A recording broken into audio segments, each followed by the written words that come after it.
Bienvenido de nuevo al podcast de la Biblia al desnudo. En este episodio, queremos continuar con nuestra serie sobre pasajes problemáticos relacionados con el bautismo.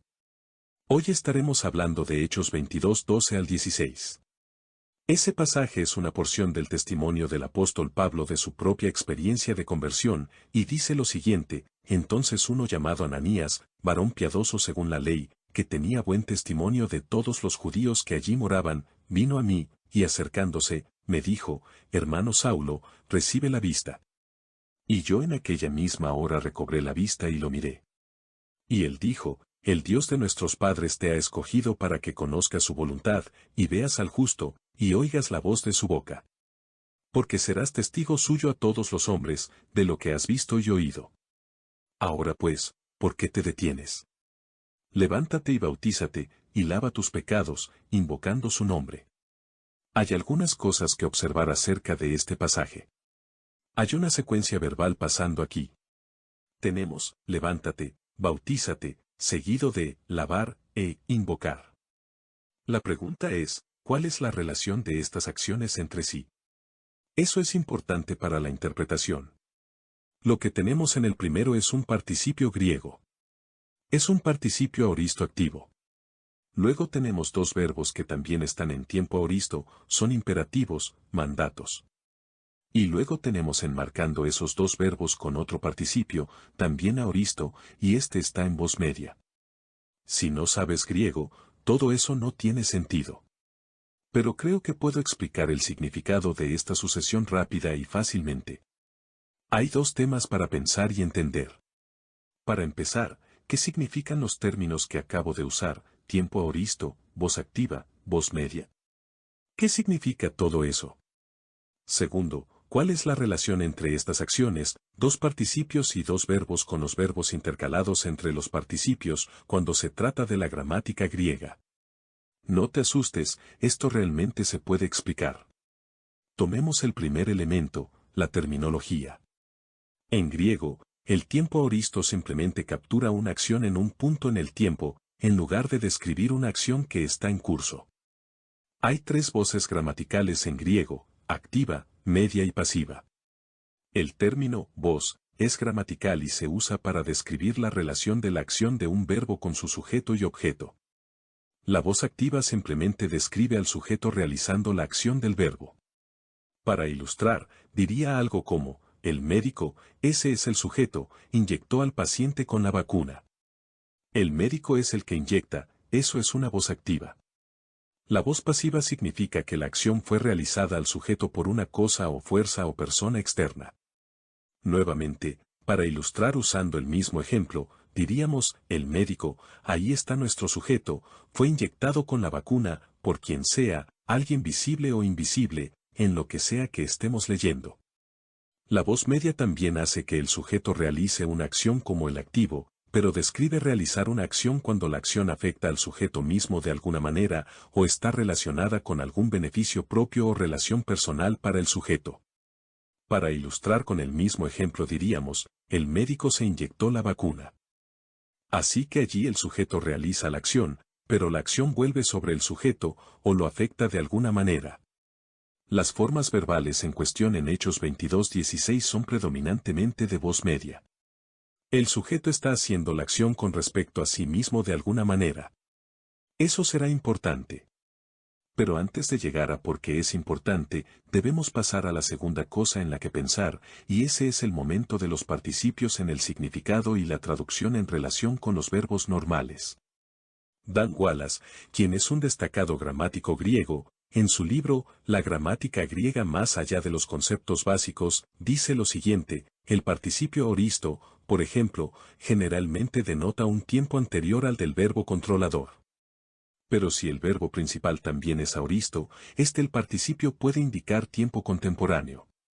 Ahora, para desglosar eso, tenemos participios aoristos, y lo que Wallace dice es que generalmente denota un tiempo antes de la acción del verbo, los verbos con los que está asociado. Pero, dice, si el verbo principal también es aoristo, todas estas acciones podrían estar ocurriendo al mismo tiempo. Y eso es en realidad lo que tenemos. Nuestra situación es que los participios y los verbos son todos aoristos, por lo que ambos escenarios son posibles. Podría ser una situación en la que la acción de los participios, las acciones primera y cuarta en nuestra secuencia de 4 acciones, deba entenderse como algo anterior a la acción de los verbos, o podrían estar ocurriendo todas al mismo tiempo, más o menos contemporáneo. Así que apliquemos todo eso a lo que sabemos del pasaje. Nuevamente, según Wallace, la relación predominante es esta idea antecedente para los participios.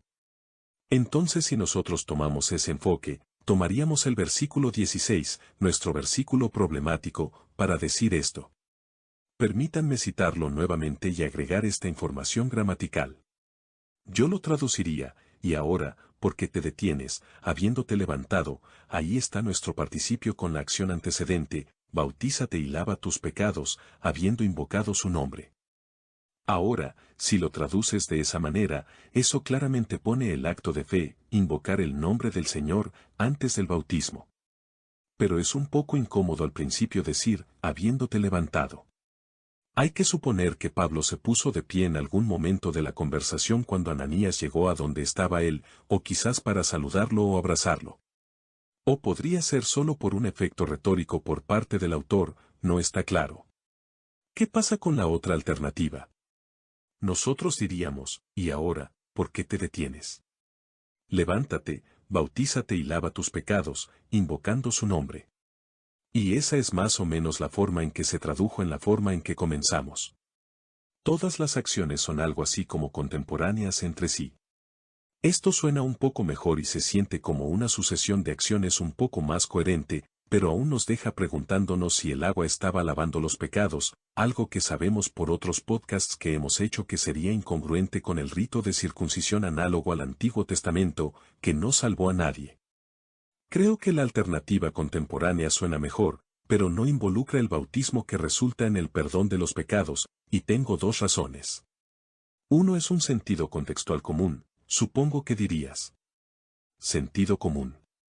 El otro se relaciona con la voz gramatical utilizada en el texto. Lo que quiero decir con el contexto del sentido común es esto, tal vez Ananías quería escuchar la declaración de fe de Pablo en Jesús justo cuando lo bautizó. Nosotros, el lector, sabemos que Pablo ya ha creído en algún sentido. Lo derribaron de su caballo camino a Damasco. Él reconoce, él llama a la fuerza de ese poder, el Señor, y ese poder dice, yo soy Jesús. Así que sabemos que algo ya está pasando.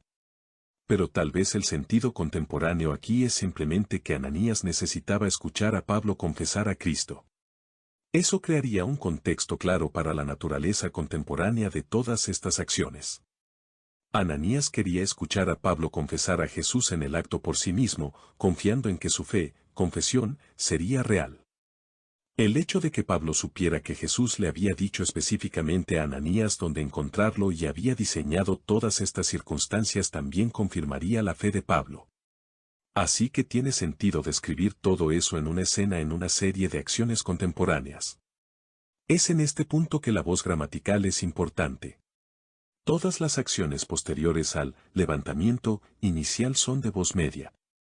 Es decir, los actos de ser bautizado, lavar los pecados e invocar el nombre del Señor están en voz media. Son acciones hechas con respecto a la persona o al sujeto mismo. Ahora bien, eso quiere decir que tienen algo que ver con la voluntad o volición de la persona, porque el sujeto mismo está generando la acción, y que hay algún beneficio para el sujeto en virtud de estos actos personales de volición. Dicho de otra manera, si estas formas hubieran estado en una voz pasiva gramatical, donde el sujeto del verbo es actuado por una fuerza externa, entonces alguien podría argumentar cuando se trata del verbo lavar, que el agua misma estaba actuando sobre el sujeto, lavar el pecado. Pero eso no es lo que tenemos. Tal como está, hay algo en la persona, el sujeto en sí, que habla de cómo el sujeto incurre en la acción del verbo. Ahora, sugeriría, entonces, que estos verbos no indican que el agua, un elemento o fuerza externa, resulte en lavar los pecados. Más bien, es la voluntad del sujeto, la decisión de creer.